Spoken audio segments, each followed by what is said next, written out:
Welcome to my YouTube channel, all of these. Without wasting any time, let's get started.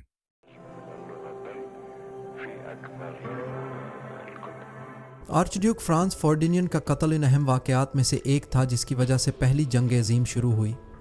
Austria के archduke Franz Ferdinand Austria Hungary के तख्त के वारिस और उनकी अहलिया SoFi duchess of होहनबर्ग को 28 जून 1914 को boson सेलुसन के तालिब इल्म सरबरेसन के हाथों कत्ल कर दिया गया।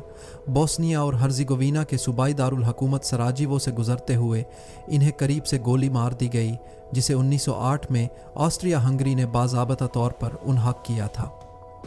प्रिंसिप 6 बोस्नियाई कातिलों के एक ग्रुप का हिस्सा था, जिसके साथ साथ मोहम्मद महमूद बाशिच, वासु चुब्रिलोविच, नेदिल्को चब्रिनोविच, सेव्वेतको पोपोविच और त्राइफको ग्राबेश के ताउन से दानिलो इलिच। एक के अलावा तमाम बोस्नियाई सर्ब थे और एक तलबा इनकलाबी ग्रुप के अरकान थे जो बाद में यंग बोस्निया के नाम से मशहूर हुए।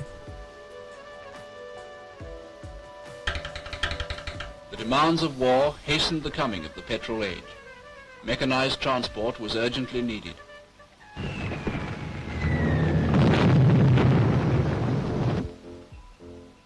After the war, ex-army lorries came up for sale cheap. इस कत्ल का सियासी मकसद बोस्निया और हर्ज़ेगोविना को ऑस्ट्रिया हंगरी की हुक्मरानी से आज़ाद करना और एक मुश्तरका जनूबी स्लाव युगोस्लाव रियासत कायम करना था।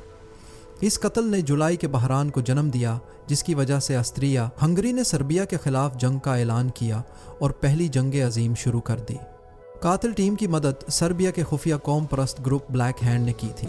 सर्बिया के जनरल स्टाफ के मिलिट्री इंटेलिजेंस सेक्शन के सरबराह रिगोर्टन डेमोन्स्ट्रेजेविच के साथ साथ सर्बिया के इंटेलिजेंस एजेंट मेजर वोजिस्लाव टैंकोसी और राड मालुबाबिच की तरफ से मदद हासिल की गई।